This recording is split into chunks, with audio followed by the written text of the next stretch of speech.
અરવલ્લી જિલ્લાના મોડાસા તાલુકાના સબલપુર ગ્રામ પંચાયતનો નગરપાલિકામાં સમાવેશ સામે સ્થાનિકોએ વિરોધ કરી કલેક્ટરને આવેદનપત્ર આપ્યું।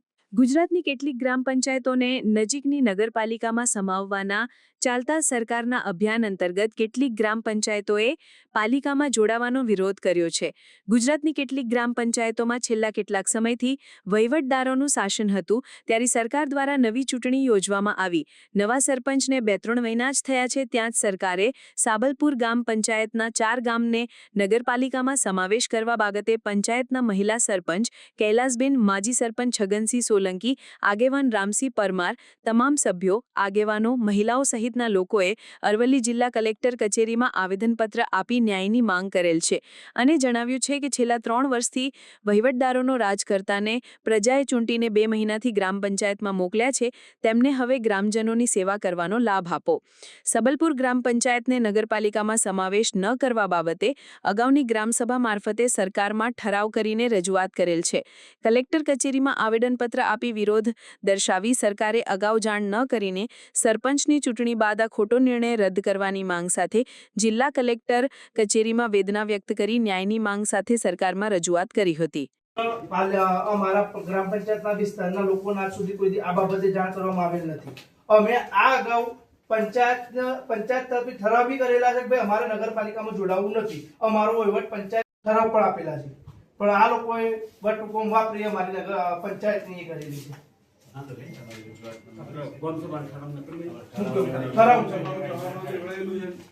લોકો મને ચૂંટીને લાવ્યા છે તે બદલ અને કાલે તૈયારીમાં સરકારશ્રીના કાલના આપેલા આદેશ પ્રમાણે આ વિસ્તાર નગરપાલિકામાં વધારવા નોટિસ સામે અમારા ગ્રામજનો સખત વિરોધ છે। અમારી પંચાયત 2 મહિના પહેલા ચૂંટણીને અગાઉ અમારી પંચાયતને નગરપાલિકામાં ન જોડાવા ઠરાવ કરેલા છે। આ વટહુકમ તદ્દન તાનાશાહી અને ખોટો છે અને અમારા 22 ગામનો વિરોધ છે, માટે અમારી સબલપુર ગ્રામ પંચાયત મને વાપસ આપો, અમારે નગરપાલિકામાં જોડાવું નથી। અને અમારા 3 વર્ષથી અમારા પંચાયતમાં કોઈ નહોતું કામગીરી માટે, તે કામગીરી માટે વહીવટદાર સુપેલો હતો। 3 વર્ષથી કોઈ કામગીરી થઈ નથી।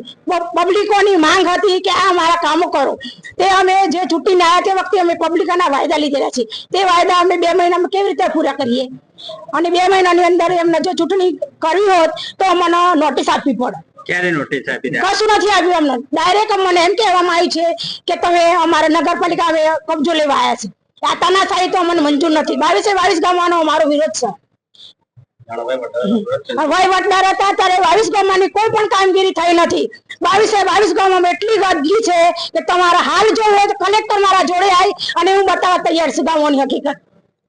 નગરપાલિકામાંથી પાછી પંચાયત આપવામાં નહીં આવે તો આગામી સમયમાં શું હશે તમારા પગલે?